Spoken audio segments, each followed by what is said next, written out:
और इस वक्त एक बड़ी खबर आपको बता दें, दिल्ली की मुख्यमंत्री यमुना के वासुदेव घाट पहुंची हैं। अपने मंत्रियों के साथ यमुना घाट पहुंची हैं मुख्यमंत्री रेखा गुप्ता। आज यमुना आरती में शामिल होंगी सीएम रेखा गुप्ता। दिल्ली की मुख्यमंत्री यमुना के वासुदेव घाट पहुंच चुकी हैं, जहां पर अपने मंत्रियों के साथ आज यमुना घाट पर यमुना आरती में शामिल होने के लिए मुख्यमंत्री रेखा गुप्ता पहुंच गई हैं। इस वक्त की बड़ी खबर आपको हम बता दें, आज ही अपना कार्यभार संभाला है और इसके बाद अब से थोड़ी देर बाद कैबिनेट की मीटिंग भी होनी है, लेकिन उससे पहले यमुना आरती में शामिल होंगी मंत्रियों के साथ। तस्वीरें आपको हम दिखाएंगे। यमुना आरती की जाएगी अब से थोड़ी ही देर बाद वासुदेव यमुना घाट पर, जहां पर पूरी तैयारियां हो चुकी हैं और अपने मंत्रियों के साथ दिल्ली की नई मुख्यमंत्री रेखा गुप्ता पहुंच चुकी हैं यमुना घाट, जहां पर अब से बस थोड़ी ही देर बाद पूरे विधिवत तरीके से यमुना की आरती होगी, यमुना का पूजन होगा और उसमें शामिल होने के लिए दिल्ली की सीएम यानी कि रेखा गुप्ता अपने कैबिनेट मंत्रियों के साथ पहुंच चुकी हैं। यमुना नदी किनारे वासुदेव घाट की पूरी सजावट की गई है, वहां पर तैयारियां की गई हैं। देखिए, ये तस्वीरें भी आनी शुरू हो गई हैं, जहां पर अब यमुना आरती जो है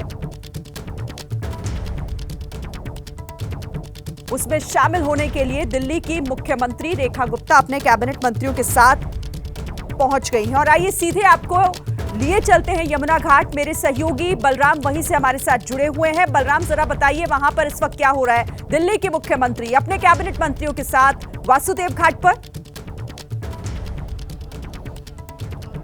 बिल्कुल, देखिए, जिस तरीके से रेखा गुप्ता ने कहा था कि वो सबसे पहले यमुना घाट जाएंगी, वहां पर यमुना आरती करेंगी और उसके बाद वो कैबिनेट की बैठक को करेंगी, तो यानी कहीं ना कहीं जो उन्होंने कहा था उसी तरीके से वो काम करती हुई नजर आ रही है। और आप देख सकते हैं कि जो उनकी कैबिनेट है वो ठीक सामने आपको बैठी हुई नजर आएगी। प्रवेश वर्मा बैठे हुए हैं, आप देखिए मनजिंदर सिंह सिरसा भी आपको नजर आएंगे, आशीष सूद नजर आएंगे, कपिल मिश्रा भी बैठे हुए हैं, पंकज सिंह भी बैठे हुए हैं, रविंद्र इंद्रजीत राज भी बैठे हुए हैं। तो यानी जो उनकी कैबिनेट है वो भी यहाँ पर मौजूद है और कुछ ही देर में आपके सामने जो रेखा गुप्ता है वो भी नजर आएंगी, क्योंकि वो पीछे हैं। हालांकि अपने कैबिनेट के साथ वो यहाँ पर पहुंची और आप देख सकते हैं कि किस तरीके से यहाँ पर भव्य तैयारी की गई है यमुना आरती के लिए। और देखिए, यहाँ पर जो पुजारी हैं, जो यहाँ पे महंत हैं, वो भी यहाँ पर पहुंचे हुए हैं। एक भव्य यहाँ पर यमुना आरती की जाएगी और सुरक्षा के लिहाज से आप देख सकते हैं कि किस तरीके से चप्पे चप्पे पर जो दिल्ली पुलिस के जवान हैं वो तैनात किए गए हैं, ताकि सुरक्षा में भी कोई चूक ना हो। क्योंकि पहली बार सीएम बनते ही यमुना घाट पहुंची हैं रेखा गुप्ता और जिस तरीके से उन्होंने कहा कि यमुना की सफाई उनकी पहली प्राथमिकता है, तो वो साफ तौर से देखने को मिल रहा है। क्योंकि लगातार यहाँ पर यमुना की सफाई भी हो रही है, जो मशीनें हैं वो लगातार काम करती हुई नजर आ रही हैं और कोशिश यही है कि 3 सालों के अंदर जो यमुना है वो पूरी तरह से साफ करने की प्लानिंग की गई है। तो यानी 2027 दिसंबर तक यमुना पूरी तरह से स्वच्छ और निर्मल दिल्ली वासियों को देने का वादा बीजेपी ने किया है और उसको लेकर के लगातार काम किया जा रहा है। और आप देख सकते हैं कि किस तरीके से यमुना आरती करके जो कैबिनेट की पहली बैठक है उसको रेखा गुप्ता शुरू करेंगी। और जिस तरीके से पूरे कैबिनेट के साथ आज यमुना के घाट पर पहुंची हैं, तो कहीं ना कहीं जो विजन है वो स्पष्ट है कि सरकार किस तरीके से यमुना को लेकर के गंभीर है। और जो यमुना की सफाई को लेकर के प्रधानमंत्री नरेंद्र मोदी ने दिल्ली की जनता से वादा किया था, उस वादे को पूरा करते हुए ये सरकार पहले दिन से ही नजर आ रही है। क्योंकि पहला दिन है आज, जब सभी मंत्रियों ने शपथ ली है और मुख्यमंत्री के साथ सबसे पहले पूरी कैबिनेट यमुना के घाट पर पहुंची। और आप देखिए यहाँ पर किस तरीके से भक्ति गीत बज रहे हैं और लगातार यहाँ का जो माहौल है वो भक्तिमय बना हुआ है। और कोशिश यही है कि इस माहौल को बरकरार रखा जाए और जो यमुना की सफाई का मुद्दा है, जिसको लेकर के पिछले 10 सालों से भारतीय जनता पार्टी पिछली सरकार को घेरती आई है। आप हमारे साथ रहिएगा बलराम। इस वक्त हमारे साथ नीरज भी हमारे सहयोगी जुड़ गए हैं। नीरज, वाकई ये दिलचस्प तस्वीरें हैं, क्योंकि पहली बार ऐसा हो रहा है कि यमुना आरती में कोई मुख्यमंत्री अपनी पूरी कैबिनेट के साथ वहां पर पहुंचा हो।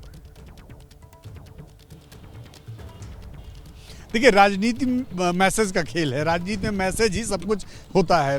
यमुना का बहुत बड़ा मुद्दा रहा है इस चुनाव में। देखिए, आज पहली कैबिनेट हुई, आज ही सरकार का गठन हुआ, अभी कुछ बहुत बड़ा बदलाव नहीं हो जाएगा। यमुना एक दिन में साफ नहीं हो जाएंगी, ना एक दिन में घाट बन जाएंगे, ना एक दिन में कुछ सफाई हो जाएगी। लेकिन राजनीति में मैसेज सबसे इंपॉर्टेंट चीज होती है, और यही कारण है कि आज पहली कैबिनेट के बाद ही पूरी मंत्रिमंडल के साथ यहाँ की मुख्यमंत्री रेखा गुप्ता पहले ही दिन यमुना घाट पर यमुना आरती में शामिल होने के लिए वसुदेव घाट पहुंच रही हैं। मैं जहां पर हूं, ये वसुदेव घाट ही है, यमुना के किनारे। थोड़ी देर में आरती शुरू होगी। इस रास्ते से, जिस रास्ते पे मैं खड़ा हूं, थोड़ी देर में मुख्यमंत्री पहुंचने वाले हैं। 4 मंत्री अब तक पहुंच चुके हैं। दिल्ली में भारतीय जनता पार्टी के जो संगठन के प्रभारी हैं बैजंत पांडा, वो पहुंच चुके हैं। अब सिर्फ इंतजार है 2 मंत्रियों का और एक मुख्यमंत्री यानी रेखा गुप्ता का इंतजार है, और इसके अलावा इंदिरा जी का और दूसरे जो मंत्री हैं उनका, पंकज सिंह का इंतजार है। लेकिन ये क्यों हो रहा है, इसको समझना बहुत जरूरी है, क्योंकि यमुना एक बहुत बड़ा विषय है। यमुना के विषय को लेकर ही भारतीय जनता पार्टी ने आम आदमी पार्टी को लगातार घेरा है, और घेरने के साथ साथ ये बताने की कोशिश की कि 10-11 साल आपने राज किया और यमुना के साथ कुछ नहीं किया। जो नाले हैं वो खुले सीधे यमुना में आ रहे हैं, और वाकई इसमें कोई कहने वाली बात नहीं है। मैं यमुना किनारे खड़ा हूं और यहां तक बदबू आ रही है। यह वो यमुना है जिससे उत्तर भारत के कई राज्य, हरियाणा, दिल्ली, उत्तर प्रदेश, इससे लाभान्वित होते हैं, लेकिन यहाँ का बुरा हाल है, बदबू आ रही है। तो इस मुद्दे को ही बनाकर भारतीय जनता पार्टी सरकार में आई है। तो ये मैसेज देना बहुत जरूरी है कि नहीं, हमारी सरकार अब बन गई है और अब हम यमुना को लेकर बहुत गंभीर हैं। हाँ, ये जरूर है, आने वाले समय में देखना होगा कि जो भारतीय जनता पार्टी ने वादे किए हैं कि हम यमुना को क्लीन कर देंगे, यमुना में यमुना रिवर फ्रंट बनाएंगे, अच्छे घाट हो जाएंगे, पानी आ जाएगा, सफाई हो जाएगा, बदबू बंद हो जाएगी। जो नाले डायरेक्टली यमुना में गिरते हैं उनको कहीं ना कहीं कंट्रोल करके उन पानी को फिल्टर करके उस पानी को डाला जाएगा यमुना में। ये जो सारी चीजें हैं, इससे एक बहुत लंबा चौड़ा काम करने की जरूरत है। बहुत लंबी एक प्रक्रिया है और उसमें लंबा समय भी लगेगा। तो देखते हैं वो कब तक पूरा होता है, वो कब शुरू होता है। लेकिन हाँ, ये जरूर है।